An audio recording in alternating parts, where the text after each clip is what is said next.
Mijur Jorli Jadau Semingapau नमस्ते nga Shyam Rana Magar Magar म्युजियममा यहाँहरूलाई धेरै धेरै स्वागत छ। मगर म्युजियममा विशेष गरेर हामी मगर जातिसँग सम्बन्धित विभिन्न सामग्रीहरूलाई सङ्ग्रहित गर्ने गर्दछौँ, जसले गर्दा मगर जातिको भाषा, कला, संस्कृति, इतिहास, धर्म, परम्परा, रीतिरिवाज लगायतका मगर जातिका विभिन्न पहिचानजनित कुराहरूलाई सङ्ग्रहित गरेर मगर जातिको बारेमा अध्ययन अनुसन्धान गर्नका लागि पनि यो च्यानल सहयोगी बनोस्। त्यस्तै गरी हाम्रा कला संस्कृतिहरूलाई पुस्तान्तरण गर्दै यसको संरक्षण, विकास र प्रचार प्रसारमा पनि यसले टेवा पुर्याओस् भन्ने उद्देश्यले स्थापना गरिएको यो मगर म्युजियममा सङ्ग्रहित गरिएका विभिन्न खाले भिडियोहरूलाई यहाँहरूले मन पराइदिनु भएको छ। यदि यहाँहरू नयाँ हुनुहुन्छ भने मगर म्युजियमलाई सब्स्क्राइब गर्न पनि नभुल्नुहोला। साथै भिडियोलाई अन्तिमसम्मै हेरेर र यस भिडियोमा सङ्ग्रहित गरिएका अन्य मनोरञ्जनात्मक साथै विभिन्न जानकारीमूलक भिडियोहरू हेरेर यहाँहरूले प्रतिक्रिया पनि दिन सक्नुहुन्छ, लाइक गर्न सक्नुहुन्छ, कमेन्ट गर्न सक्नुहुन्छ। त्यस्तै गरी अरू समक्ष पुर्याउनका लागि पनि यहाँहरूले सेयर गरिदिनु हुन पनि म अनुरोध गर्दै आज फेरि पनि अर्को एउटा विषयवस्तुलाई सङ्ग्रहित गर्न जाँदैछु र यो विषयवस्तुलाई भने मैले हिमाल खबर भन्ने पत्रिकाबाट साभार गरेको छु र यसको शीर्षक रहेको छ बलि राजाले पठायो कि बलि हाङले भन्ने शीर्षकमा रहेको संजोग लाफा मगरज्यूले लेख्नु भएको लेखलाई यस मगर म्युजियममा सङ्ग्रहित गर्न जाँदैछु। धर्मात्मा राजालाई बचाएकोमा जनताले हर्षोल्लासका साथ घर घर डुलेर खुसी बाँड्न थाले। चेलीहरूको हातबाट भाइटिका माला लगाएर मासु सेलरोटी खानेकुरा खाएर खुसी साटासाट गरे। देउसी भैलो खेल्दा हामी त्यसै आएको होइनौँ, बलि राजाले पठाएको भनेर तिहारमा भट्याउने चलन त्यहीबाट चलेको विश्वास गरिन्छ।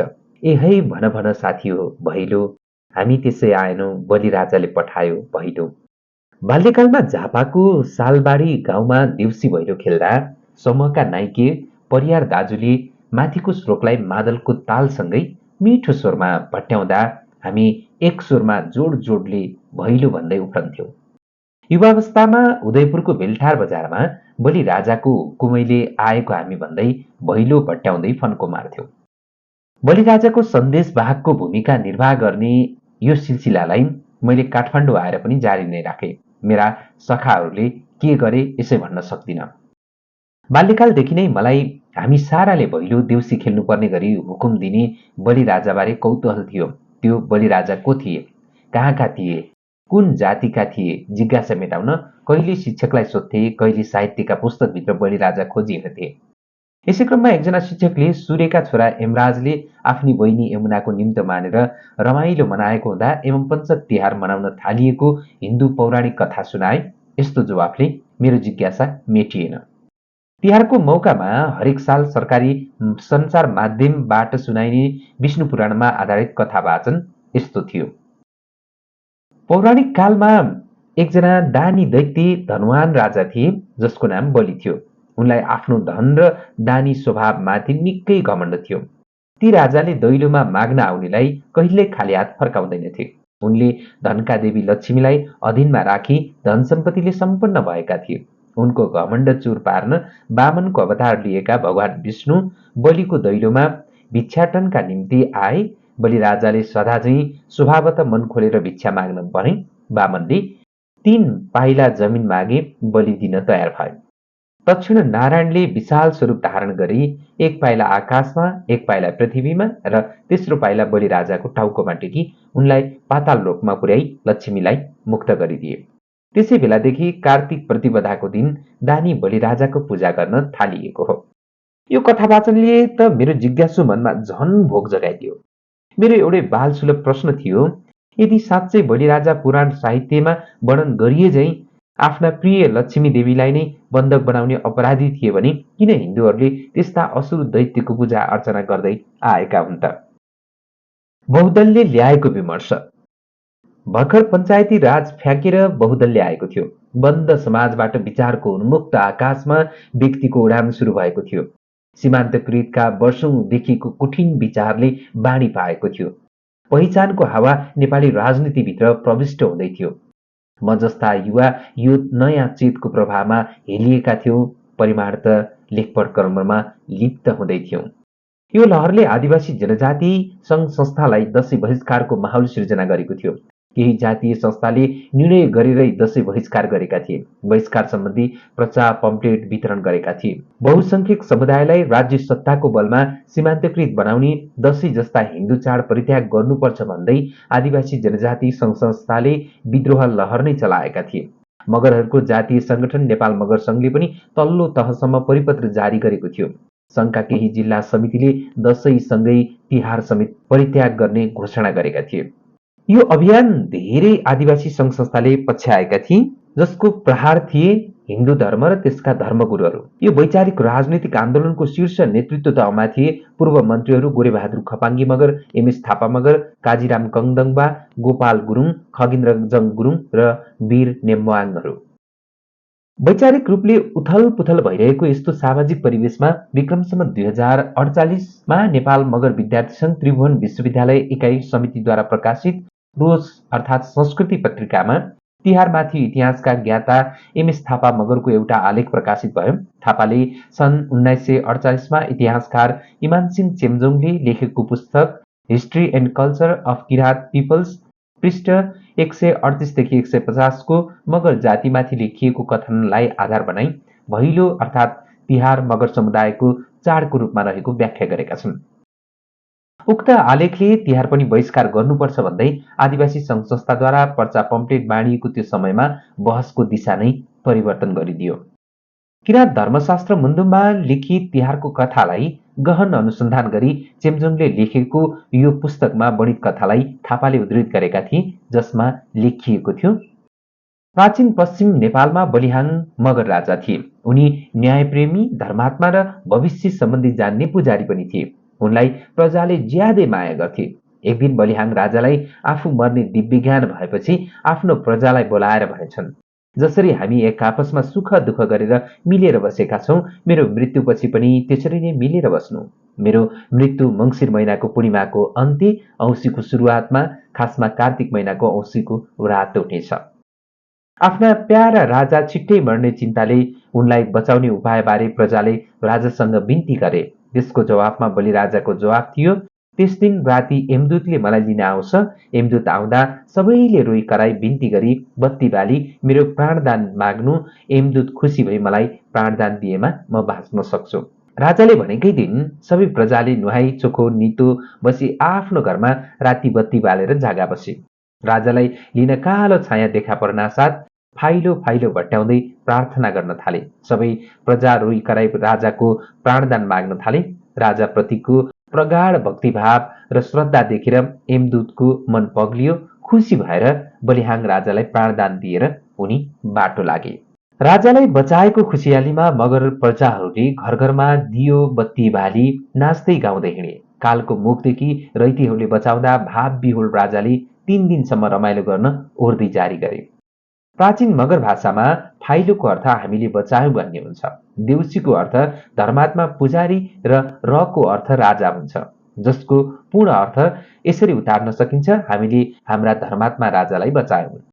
धर्मात्मा राजालाई बचाएकोमा जनताले हर्षोल्लासका साथ घर घर डुलेर खुसी बाँड्न थाले।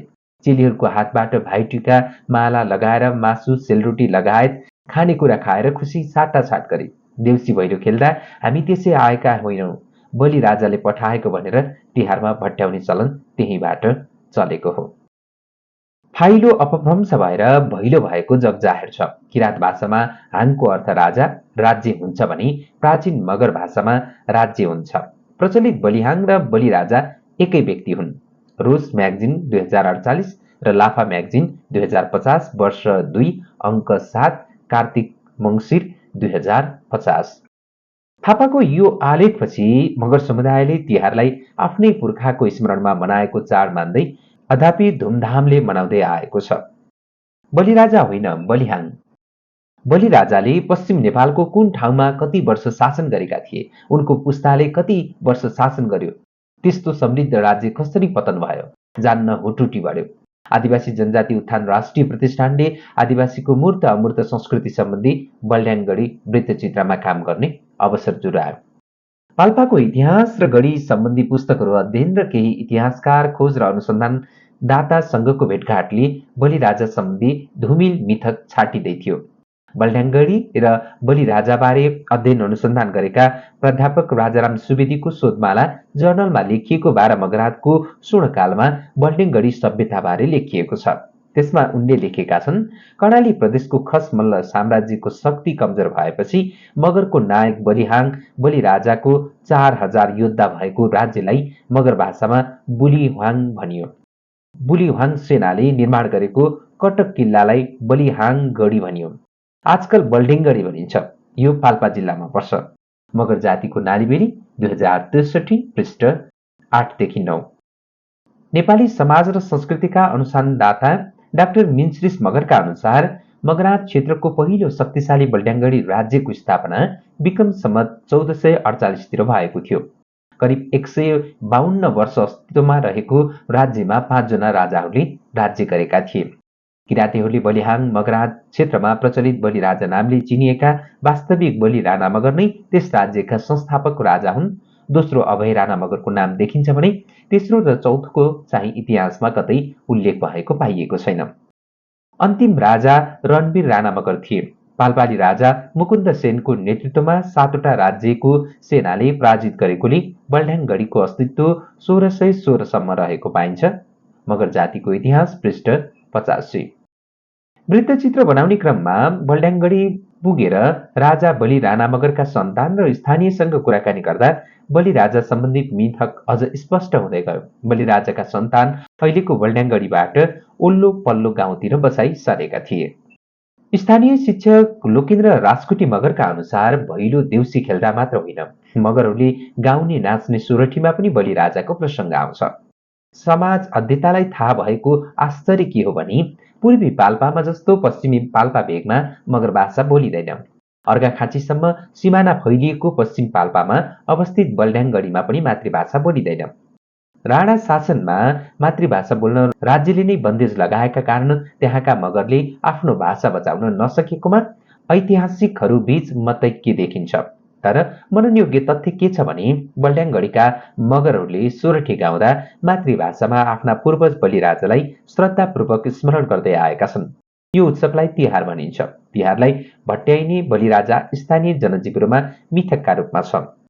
मानवशास्त्री, समाजशास्त्री र ऐतिहासिक बीच मिल्ने एउटा तर्क हो, लिखित इतिहास नभएका आदिवासीको उद्भव, भाषा, धर्म, संस्कृति दस्तावेजीकरण गर्दा उनीहरूमा चलेको मौखिक परम्परालाई प्रमुख आधार बनाइनुपर्छ।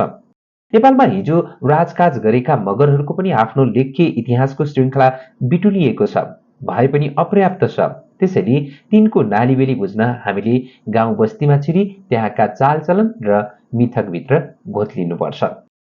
नेपालको भूगोल र यहाँका आदिवासीको जीवनशैलीबाट निर्मित तिहार जस्ता चाडलाई राज्य सत्ता हातमा लिएका टाठा बाठाले आफ्ना खास स्वार्थका निम्ति हिन्दूकरण गर्दै लगे। त्यसै कारण होला तिनले तिहारलाई आफ्नो मान्यतासँग जोड्न खोज्दा त्यो चाडको दर्शन र व्यवहार नै अमिल्दो हुन आउँछ। जस्तै हिन्दू चाड भनिए पनि यो धर्मको उद्भव थलोमा तिहारमा भाइटिका लगाउने र भैलो देउसीले खेल्ने परम्परा छैन। अझ मगर भाषामा गाइने सोरठी त पाइँदैन। तिहार नेपाली माटोमा जन्मिएको र लोकप्रिय मगर राजाको स्मृतिमा मनाइएको चाड हो। बावन, अवतार लगायत कथा वाचन पछि घुसाइएका दृष्टान्त मात्र हुन्, जसको मौलिक तिहारसँग साइनो देखिँदैन। यी भए हिन्दू धर्मसँग जोडिएका मिथकका कुरा। यी बाहेक बलिराजासँग जोडिएका अन्य मिथक पनि छन्, जुन सिधै नेपाली माटोसँग जोडिएको देखिन्छ। त्यसमध्ये 2टा तर्क तल दिइएको छ। जुम्लाका कल्याण वंशी पहिलो राजा बलिराजाको समयमा दास-दासी प्रथा थियो। त्यति बेला आफ्नै छोराछोरी वा गरिबको छोराछोरी किनेर बलि दिइन्थ्यो। पछिबाट बलिको सट्टा बालबालिकालाई मन्दिरमा छाड्न थालियो। तिनलाई देवदासी भनिन्थ्यो। तिनै बलिराजाले जनतालाई भिक्षा दिन उर्दी गर्दै देवदासीलाई औँसीको दिनदेखि भैलो खेल्न पठाए। भैलीको अर्थ भलो होस् भन्ने हुन्छ। आफूहरू आएको जनाउदिन भिक्षाटनमा जानेहरूले देवदासी भनी जनाउदिन्थे। यही देवदासी भनी अपभ्रंश भई देउसिरे भएको भनाइ छ। त्यस्तै अर्को कथन पनि छ। जुम्ली राजाको पालामा भारतबाट आएको मुसलमान फौजसँगको युद्धले राज्यको आर्थिक कमजोर भयो। जनतालाई कर लगाएर आर्थिक अवस्था दह्रो बनाउन बलिराजाले देउसी भैलो खेल्न लगाएर आर्थिक सङ्कलन गरे। त्यहाँबाट देउसी भैलो सुरु भएको भनाइ पनि छ। गोम विक्रम मगर समुदायको तिहार अर्थात् बलिहाङ पर्व एक चिनारी नागरिक दैनिक 29 कार्तिक 2077। तर यहाँ स्मरणीय के छ भने कर्णाली भेगतिर भैलो देउसी खेल्ने परम्परा तिहारमा नभई बरु पुष्य पूर्णिमामा छ। पुष्य पूर्णिमामा जुम्ला, कालीकोट, मुगु र हुम्लाको दक्षिणी भेगमा भैलो खेल्ने मौलिक परम्परा आज पर्यन्त छ। यसरी हेर्दा तिहारको सन्दर्भमा पुकारिने बलिराजाको प्रसङ्ग जुम्ला र पाल्पासँग जोडिन आइपुग्छ। मगरको जनश्रुति, अनुश्रुति, लोककथा, मिथक, मित, लोकलय, गीत सङ्गीत, पूजा विधि मगर भाषामा नै थियो, भूगोलका नामहरू पनि। माथि नै भनियो आदिवासीको इतिहास लिखित भन्दा अलिखित हुन्छ। मगरको प्रचलित सोरठी, घाँटु, हुर्रा नाचमा गाइने गीतहरू बलिराजाको कथा मर्मस्पर्शी ढङ्गले गाइन्थ्यो। 200 वर्षको लाउरी संस्कृतिले घर गाउँमा हिन्दू देवी देवताको प्रवेशसँगै अर्थात् हिन्दूकरणसँगै मौलिक नृत्यहरूमा रामायण, महाभारत र कृष्ण चरित्रका कथाहरू मिश्रण हुँदै गए। नेपाल टेलिभिजनको स्थापना भएपछि भैली भैलीराम भए जस्तै राज्य र लाहुरी व्रतीले बढी हिन्दूकृत भएको जाति नै मगर जाति हो। इतिहास अध्येता हर्षबहादुर बुढा मगरले हिन्दू हुने पहिलो मगर पाल्पाको राजा मुकुन्द सेन हो भनेर लेखेका छन्। किरात वंश र मगरहरू एक ऐतिहासिक सर्वेक्षण 2049मा। नेपालको सन्दर्भमा बसोबासको हिसाबले मगरको ऐतिहासिकता अन्य समुदायसँग तुलना गर्दा यो समुदाय वास्तविक रूपमै आदिमकालदेखि बसोबास गरिरहेको समुदाय देखिन्छ। ऐतिहासिक मोहनबहादुर मल्लले आफ्नो पुस्तकमा मगरलाई नेपालको निकै पुरानो आदिवासीका रूपमा अर्थ्याएका मात्र छैनन्, मगर यो भूभागमा लामो कालखण्डसम्म शासन सत्तामा रही राजकाज गरेको समेत उल्लेख गरेका छन्। कुनै बेला निकै समृद्ध मानिएको सिजा सभ्यताका हर्ताकर्ता समेत मगर समुदाय हुन् भनेका छन्। मल्ल पुस्तकमा लेख्छन्, सिजा यो मगर बोलीमा राखिएको नाम हो। झ्याङ्जा, ढाजा, धरिन्जा, बरेङ्जा, राम्जा, साल्जा आदि पश्चिमी पहाडी गाउँहरूको नामको पहाडी जा लगाएको देखिन आउँछ। मगरका थरहरूमा पनि पछाडि जा लगाएको देखिन्छ, जस्तो खोरिजा, पाइजा, पुर्जा, गर्बुजा, तिलिजा आदि। इतिहासकार तथा नेपाल प्रज्ञा प्रतिष्ठानका पूर्व उपकुलपति जगमान गुरुङले तिहारमा भट्याइने बलिराजा पौराणिक पात्र नभई नेपालकै सिन्जा राज्यका राजा हुन् भनेका छन्। 26 असोज 2074 चक्रपथ.com। इतिहास अध्येता डाक्टर मिन्श्रिस मगर तर्क गर्छन्, पश्चिममा तिहारमा भैलो खेल्ने परम्परा नभएको हुँदा यो संस्कृतिको जन्मदाता पाल्पा बल्ढ्याङगढीका मगर राजा बलि राणा मगर बलिहाङ बलिराजा नै हुन्। मगरको वैभवता पहिल्याउँदा मिन्श्रिस मगरको तर्क वजनदार लाग्छ। यसलाई मल्लको अध्ययनले पनि विराट स्वरूप दिन्छ। मल्लका अध्ययनमा मगर राज पश्चिममा मात्र देखिँदैन, काठमाडौँमा पनि देखिन आउँछ। उनी अगाडि थप्छन्, गोपाल र महिषपाल यिनै मगरहरू नै थिए। गोपाल वंशका 8 राजाहरूले 505 वर्ष र महिपाल वंशका 3 राजाले 161 वर्ष गरी जम्मा 666 वर्ष मगरको रजाई काठमाडौँ उपत्यकामा चल्छ। मोहनबहादुर मल्ल, सिन्जा इतिहासको डोरेटो पृष्ठ 2-3। विविध सांस्कृतिक धरोहर धारण गरेका देशका विभिन्न भूगोलमा आदिम कालदेखि नै बसोबास गर्दै आएका मगरहरू धुमधामका साथ तिहार मनाउने गर्छन्। तिहारमा गाइने सोरठी मगरहरूको साझा नृत्य हो। भैलो देउसीसँगै राप्ती कर्णाली क्षेत्रका मगरले नचारू, पैसारू, सरुङ्गे, भैलेरू, सिङ्गारू आदि लोकगीती नृत्यहरू प्रस्तुत गर्छन्। गण्डकी क्षेत्रका मगरले मारुनी नचाउँछन् भने पूर्वतिरका मगर हुर्रा नाच्छन्। रैथाने अन्य जातिले पनि धुमधामले तिहार मनाउने गर्छन्। प्राचीन मगर भाषामा फाइलो र देउसीको भाषिक अन्तर्सम्बन्ध छ। किरात शास्त्र मुन्दुममा तिहार चाड मगरले सुरुवात गरेको भनिएको माथि उल्लेख गरिसकिएको छ। ऐतिहासिक तथ्य, भौगोलिक र पौराणिक पुरातात्विक प्रमाणको आधारमा तिहारको प्रचलन बल्ढ्याङगढी राज्यका राजा हाङ राणा मगरले प्रारम्भ गरेको सत्ताको नजिक देखिन्छ। तिहार मगर राजाले सुरु गरे पनि कालान्तरमा सबै नेपालीको साझा चाड बनेको छ। बल्ढ्याङगढी वृत्तचित्रका निर्देशक सन्जुक लाफा मगर सांस्कृतिक अध्येता तथा चलचित्र कर्मी हुनुहुन्छ। सन्जुक लाफा मगरले तयार पार्नु भएको हिमाल खबर पत्रिकामा प्रकाशित भएको बलि राजाले पठायो कि बलि हाङले भन्ने आजको यो सामग्री मगर म्युजियममा सङ्ग्रहित गरेको छु। यहाँहरूलाई कस्तो लाग्यो यो सामग्रीको बारेमा? यहाँहरूलाई थप जिज्ञासाहरू, त्यस्तै गरी यहाँहरूमा मनमा लागेका कुराहरू र यो विषयसँग सम्बन्धित जानकार हुनुहुन्छ भने पनि कृपया कमेन्ट बक्समा लेख्न सक्नुहुन्छ। तर यदि नयाँ हुनुहुन्छ भने मगर म्युजियम च्यानललाई सब्स्क्राइब गर्न भनी नभुल्नुहोला। साथै कमेन्ट सँगसँगै लाइक पनि गर्न नभुल्नुहोला र अरू समक्ष पुर्याउनका लागि सेयर पनि गरिदिनुहोला। हामी यस्तै मगर जातिका सँग सम्बन्धित विभिन्न सामग्रीहरू सङ्कलित गर्ने र आउँदैछौँ। अन्य भिडियोहरूलाई पनि यहाँले हेर्नुहुनेछ, माया गर्नुहुनेछ भन्ने विश्वास राख्दै आजको यो सामग्रीबाट म श्याम राणा मगर छुट्टिन्छु। विशेष धन्यवाद हिमाल खबर पत्रिका, त्यस्तै गरी यसका लेखक सञ्जोग लाफा मगरज्यूलाई र त्योभन्दा पनि अझै धेरै धेरै धन्यवाद यो अन्तिमसम्म यो सामग्रीलाई सुन्नुभयो यहाँहरू सबैलाई।